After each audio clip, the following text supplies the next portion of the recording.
Welcome back, mga kaaldab. Ito na naman po ang inyong lingkod, si Mr. Destiny. At pag-uusapan nga po natin itong mainit na pagbisita nga po ni Ma'am Rumi sa shooting ni na Alden Richards at ni Catherine Angelo Labagin. Maraming kwento na naman na baka kasama po si Ma'am Ruby Rodriguez sa pelikula. Po, makitang-kita nyo naman po yung kasabikan ng pagpunta ni Ruby Rodriguez kina Alden Richards at siyempre kay Maine Mendoza. Po ba hindi naman yan pupunta kay Catherine? Alam mo, di po ba? Alam nyo naman na hindi sila close at talagang never na naging close si Catherine at si Ma'am Ruby. Sinasabi ko lang to sa mga nagpapakalat na keso ganito si Ma'am Rubende, ano niya rin si Catherine. Common sense na lang po, mga kaaldab. Po ba? Si Ma'am Ruby, focus lang yan sa Eat Bulaga.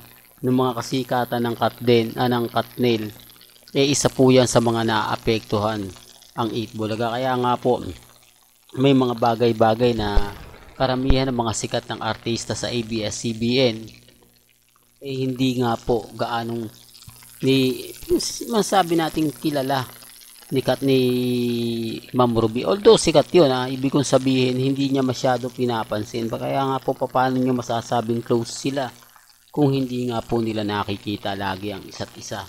Di po ba? Kaya nga sabi ko sa inyo 101%, di po ba, na si Mengay nasa Canada talaga. At yung video na pinakita natin na behind the scene ni Alden Richards sa sasakyan, hindi kaya yun ang sasakyan ni Ma'am Ruby o di kaya naandun si Mengay kasama ni Ma'am Ruby? Yung mga bagay-bagay po na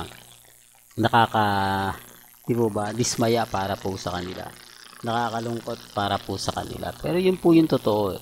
Yun po yung lagi kong pinapaliwanag at lagi ko pong sinasabi. Sa ngayon, mga kaaldab, masaya po ako at kampante kasi darating yung point na oo nga Mr. Destiny, kasi relax ka lang kasi darating din yan, malay mo ganto ganyan, etc etc, di po ba?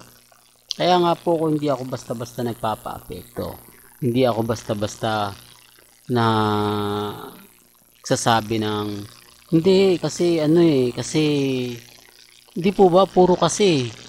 Kaya nga sabi ko sa inyo, wala silang mapakitang ebidensya at resibo. Tapos eto pa po, mga kaaldab, nag-post po ang mga Armain fans na successful daw. O ibig sabihin, nandun daw sa bahay ng malapit na kamag-anak ng pamilya Ataydes, si Ibyang sa atin, Greece. Di po ba? Yan yung mga post po ng mga malalapit na kamag-anak ni Congressman Arjo. Kaya nga nagulat ako, nandun na si Ibyang. Di po ba? Makabukas sa makalawanin to, si Nanay Dab naman makita natin. Di po ba? Ito yung lagi kong sinasabi na naghahanap sila ng update na hindi sila binibigyan. Kaya nga sabi ko, kung talagang mahal po sila ni Maine, kung totoo po yung mga sinasabi nila about kay Mengay na kumbaga ayaw niya na sa Aldab, mas gusto niya na yung mga fans niya ngayon, bibigyan sila ng ganap kahit kumbaga update man lang, video greet man lang sa mga fans nila sa Instagram, di po ba? Kaya nga po kwela naman si Mengay, alam ko magbibigay po, pero hindi. Bakit hindi po? Kasi wala naman talagang balak ibigyan niya ng mga ganyan. Alam ni Mengay na tama na yung sarswela. Alam niya na hanggang dito lang yung pwede kong ibigay sa inyo. Hindi po ba pasayahin kayo sa Eat Bulaga, hanggang dun lang. Pero pagdating sa personal life niya, hindi sila, basag sila. Hindi po ba? Hindi sila makakuha ng update. Wala silang alam. Tanging nag-aantay lang sila sa mga post, sa mga ipapakita. Tapos siyempre yung mga bitter pupunta sa channel natin yan. Galit na galit yan. Huwag kayo magpo-post. Di po ba? Parang pinipigilan tayo magbigay ng mga post, magbigay ng mga update. Di po ba? Lalo na po kapag may mga ganap, may mga ganto ganyan. Sabi ko nga po sa inyo, relax lang po kayo.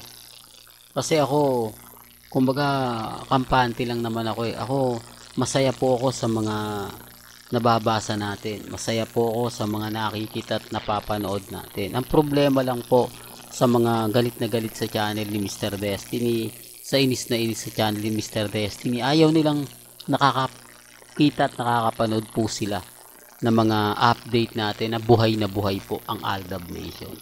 Pero bago nga po pala natin ituloy itong pinakamagandang update natin, kung bago ka lang sa channel na to at isa kang true-blooded Aldab Nation na nagmamahal kina Mengay at Isoy, tama po ang channel na pinuntahan mo, kaya consider na po kita bagong subscriber. At huwag mong kalimutang i-share ang mga video po natin sa mga mami, sa mga titas, at sa mga senior. Ito balikan ko lang to, marami kasing nagsasabi na hindi pinoprotektahan ni Alden Richard si Catherine, hindi naman siya naiilang. Pero marami po akong mga video na pinapakita sa inyo na dumidistansya po talaga si Alden. Ganyan po sila kagalit sa akin. Kasi ang salitang distansya, hindi po ba, umiiwas. Yung nag-iisip muna si Alden bago niya gawin. Tulad nito, saan ka makakita mga ka-Aldab? Ang hawak ng kamay ni Alden, sa baba lang. Dapat sa balikat, di po ba? Kasi doon po yung pipisil yung muka eh. Po ba doon na, kumbaga ano yung mukha ni Catherine, di po ba? Pipisilin. Parang dati kay, ito kay Mengay, kung napapanood niyo po yung Barangay 1 for All for One. Anong, kumbaga, ginagawa ni Alden? Di po ba yung dalawang kamay niya talagang nakaakbay kay Main Mendoza? Di po ba? Hindi po sa kamay o sa baba. Di po ba? Kasi ano nagpoprotekta mo sa baba? Mas mahirapan pang, kumbaga, gumalaw si Catherine noon dahil hawak mo yung dalawang kamay niya. Paano siya maiaangat? Di po ba? Halimbawang may lumapit. Kaya ang sabi ko sa inyo mga ka-Aldab, sa mga nagsasabi na hindi naman daw, kayo na rin po makakapansin, di po ba? Ang laki ng pagkakaiba nung una. Pansinin niyo po dun sa birthday, sa yate. Kapag sinasabi ko, ang dami naiinis sa akin. Ang dami nagagalit sa akin. Matagal na raw yun. Siyempre, ganto ganyan. Iba na yung baka conservative yung pamilya ni Catherine. Common sense na lang po. Di po ba? Paano conservative nakita nyo naman po yung pagsayaw ni Catherine.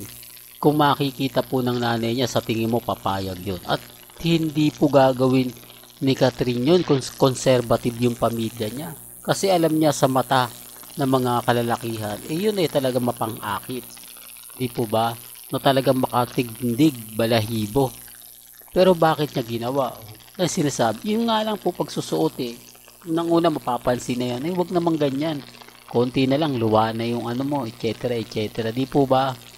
Kaya nga sabi ko sa inyo mga ka-Aldab, kung pagbabasihan po natin yung mga update ni Mr. Destiny at update nila, wala po sa kalingkingan ng mga pinapakita natin. Galit lang sila kasi nga po, nababasag natin sila. Galit lang po sila kasi tayo, magaganda yung mga kuha ng mga pinapakita natin. Sila tinatago nila kasi nga po, kapag yun ang nakita, medyo magkakaroon ng katanungan. Magkakaroon ng parang wala na silang ka-sweet, parang hindi mo nakikita yung kilig moments nila, yung talagang katulad kay Jorus, di po ba mapang-asar to, pero parang hindi ata niya nagagawang asarin yung dalawa, hindi niya na nilalapitan tapos magbibideo, di po ba? Kita nyo naman po sila sa Hong Kong. Ano yung pagkakaiba? Si Jorus talaga yung pinakamatindi ron. Naandito na siya sa Canada May nakikita po ba kayo? Kakaiba. Di po ba? Na hindi niya ginagawa dun sa Canada, nasa Hong Kong sa ngayon. Di po ba? Well, kayo na po bahala magkomento noon para kahit pa paano, kayo magde-decide kung ano yung paniniwala ninyo at mga nakikita ninyo. Hanggang dito na lang po ang ating latest updates. Kaya kung gusto nyo pa po ng pinaka-latest at sariwang update, abay tumutok lang po kayo dito po sa channel ni Mr. Destiny para updated po kayo sa mga bago at sa mga latest na i-upload po natin maya maya lang. Hanggang sa muli, salamat po sa panonood at pakikinig.